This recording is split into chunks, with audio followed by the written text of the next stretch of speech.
Selamat datang. Hari ini kita bakal kupas tuntas sebuah topik yang, luar biasa besar dan fundamental. Kita akan bicara soal kekuatan manusia untuk membentuk ulang kehidupan itu sendiri. Betul sekali. Dan ini bukan cuma soal lingkungan di luar sana, tapi juga soal cetak biru diri kita sendiri ya, DNA kita. Benar. Sumber kita kali ini datang dari percakapan antara dua pemikir kelas berat yang mungkin Anda sudah kenal. Ada sejarawan Yuval Noah Harari dan filsuf Slavoj Žižek. Oh, kombinasi yang menarik sekali ya. Iya kan? Mereka ini bergulat dengan pertanyaan-pertanyaan raksasa yang muncul saat teknologi memberi kita kekuatan yang dulu cuma ada di level mitologi. Jadi misi kita kali ini adalah membedah dilema etis yang rumit ini. Di satu sisi, ada janji manis untuk memperbaiki dunia, menyembuhkan penyakit. Tapi, di sisi lain, ada resiko tak terduga yang skalanya bisa jadi bencana. Nah, untuk memulainya, mari kita lihat dulu hubungan kita dengan rumah kita, planet bumi. Oke, mari kita bongkar ini. Pertanyaan paling dasarnya kan gini. Apa kita seharusnya memperlakukan bumi ini murni sebagai, gudang sumber daya yang siap dieksploitasi?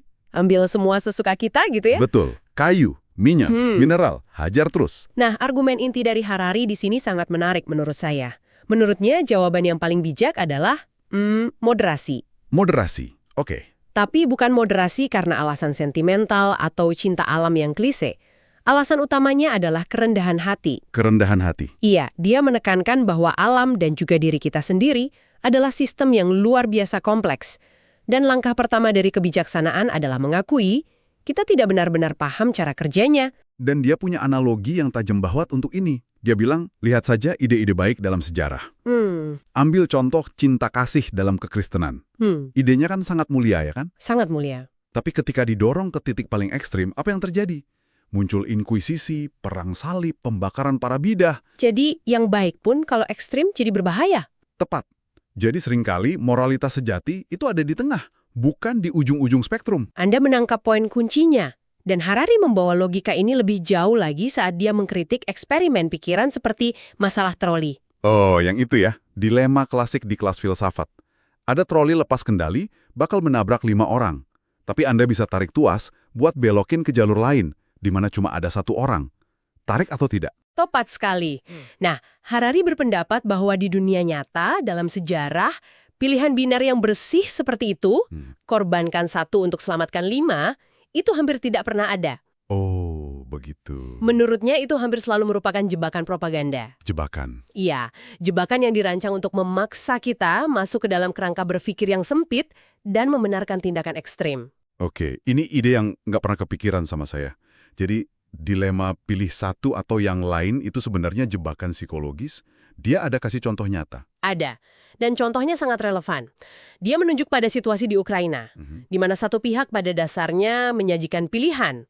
Penuhi semua tuntutan saya, atau saya akan melancarkan invasi besar-besaran. Pilihan A atau B. Betul. Poin Harari adalah kita harus menolak kerangka pilih A atau B ini. Karena di dunia nyata selalu ada pilihan C, D, E, dan seterusnya. Ini pelajaran penting buat Anda dalam berpikir kritis. Jangan pernah menerima begitu saja pilihan yang disodorkan. Wow, itu mengubah cara pandang saya soal banyak hal. Tapi, kalau Harari menekankan moderasi, apakah Žižek setuju? Nah, disinilah muncul putaran yang khas Žižek. Dia setuju soal bahaya ekstremisme, tapi dia langsung menunjuk ke arah yang tidak terduga.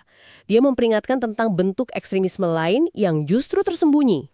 Tersembunyi di mana? Di balik jubah gerakan lingkungan yang paling radikal, yaitu gerakan ekologi dalam atau deep ecology. Tunggu, saya agak bingung. Bukannya deep ecology itu justru bagus? Mereka kan yang paling peduli pada planet ini, yang bilang manusia cuma salah satu spesies di antara banyak spesies lain. Benar. Di mana letak ekstremisme atau arogansinya? Pertanyaan yang bagus, karena di permukaan memang terdengar sangat rendah hati. Idenya adalah memberikan hak kepada alam. Sungai punya hak, gunung punya hak, hutan punya hak. Kedengarannya baik-baik saja. Tapi, disinilah Žižek melihat sebuah ironi. Untuk bisa melakukan itu, siapa yang harus menjadi juru bicara dan penjaga hak-hak tersebut? Ya, manusia. Manusialah yang menunjuk dirinya sendiri. Saya mulai paham arahnya. Tepat. Menurut Žižek, ini sebenarnya adalah bentuk antroposentrisme yang paling ekstrim, yang justru disamarkan. Antroposentrisme, pandangan bahwa manusia adalah pusat segalanya. Betul. Nah, saat kita berkata, kami manusia akan menjadi penjaga bagi seluruh alam semesta, kita sebenarnya sedang berteriak, kamilah yang paling penting, paling tahu, dan paling berkuasa. Oke. Ini adalah puncak arogansi yang tersembunyi. Kita menempatkan diri kita di posisi Tuhan. Jadi, niat baik untuk merendahkan posisi manusia justru berakhir dengan menempatkan manusia di posisi tertinggi.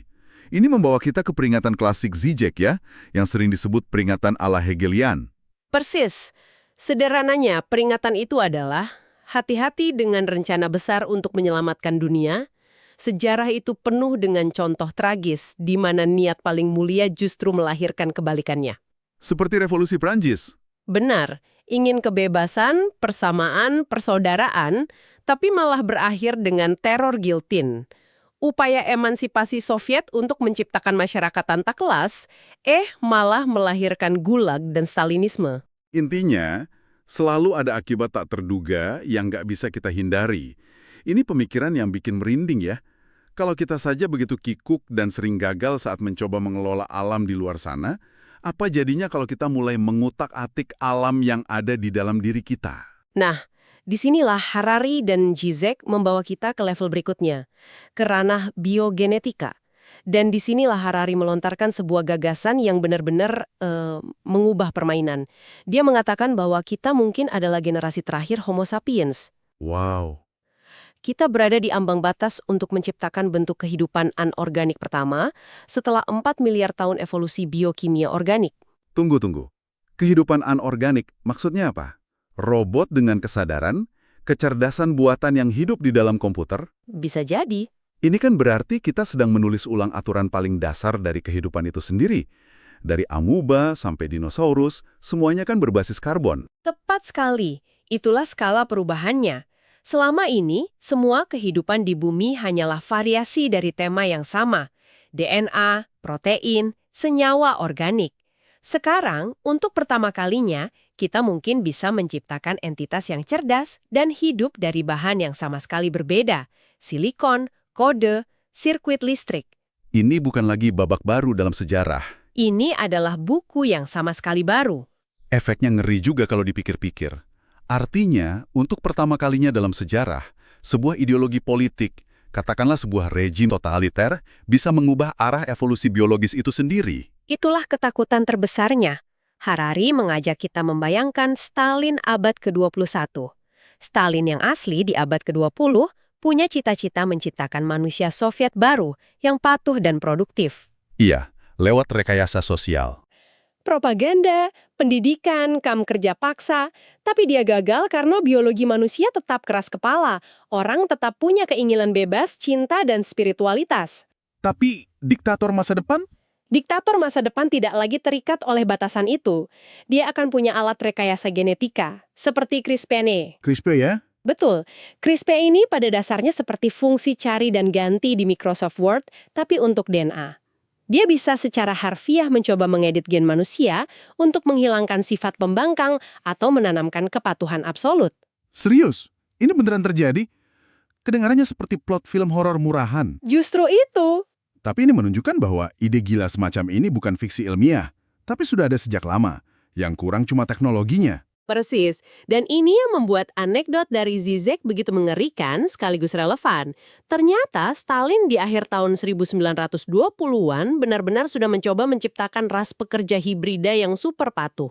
Apa? Gimana caranya? Dia mengirim ilmuwan ke Afrika untuk menangkap simpanse, lalu mencoba melakukan eksperimen kawin silang antara kera dan manusia di Uni Soviet.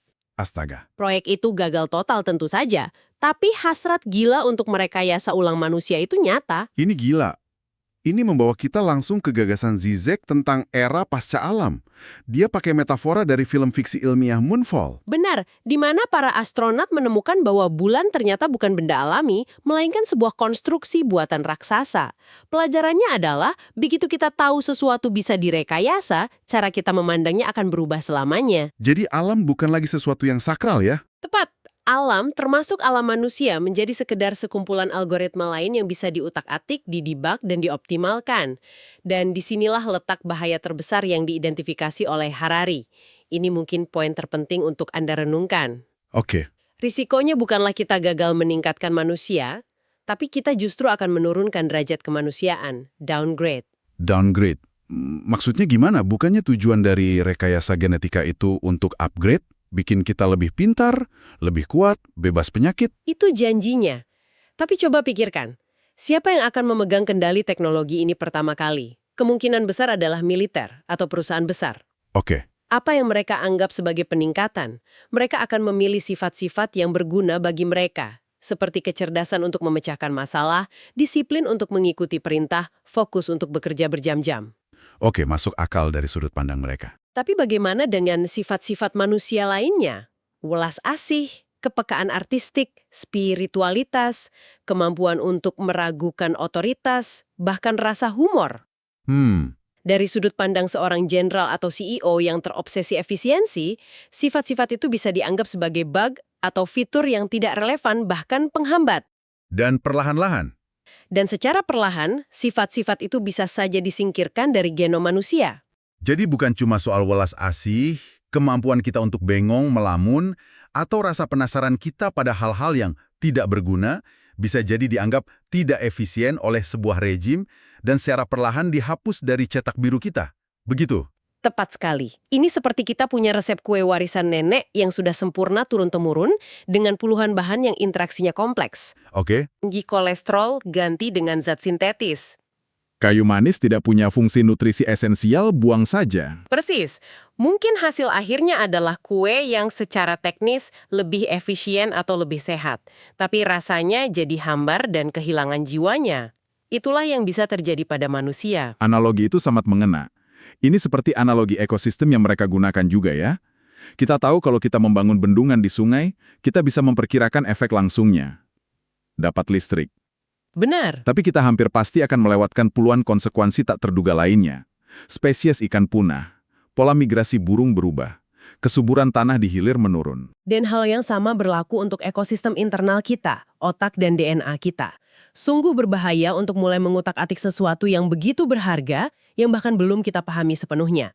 Jadi, inilah inti ketegangannya. Kita punya kekuatan seperti dewa, tapi kita sama sekali tidak punya kearifan seperti dewa. Benar sekali.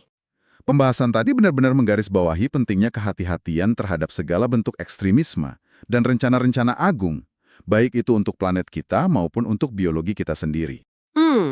Prinsip utamanya tampaknya cuma satu, kerendahan hati di hadapan kompleksitas yang luar biasa. Dan ini menyisakan satu pertanyaan terakhir yang sangat penting untuk Anda pikirkan. Harari dan Zizek menyoroti sebuah kesenjangan yang berbahaya. Di satu sisi, ada para ilmuwan yang mengembangkan teknologi canggih ini. Oke. Mereka seringkali berpikir dalam kerangka yang sangat sempit dan positif. Bagaimana teknologi ini bisa menyembuhkan Parkinson? Atau bagaimana ini bisa meningkatkan hasil panen? Mereka jarang sekali membayangkan skenario politik terburuk apa yang akan dilakukan seorang diktator dengan ciptaan mereka. Sementara, di sisi lain, ada para politisi dan pemimpin yang seringkali tidak memahami sainsnya secara mendalam. Mereka melihatnya sebagai alat kekuasaan, tanpa benar-benar mengerti implikasi jangka panjangnya. Tepat. Jadi, pertanyaannya adalah, jika para ilmuwan terlalu fokus pada teknis dan para politisi terlalu fokus pada kekuasaan, lalu tanggung jawab siapa untuk membangun jembatan di antara keduanya? Tanggung jawab siapa untuk memastikan bahwa kearifan kita bisa mengejar kekuatan kita sebelum terlambat?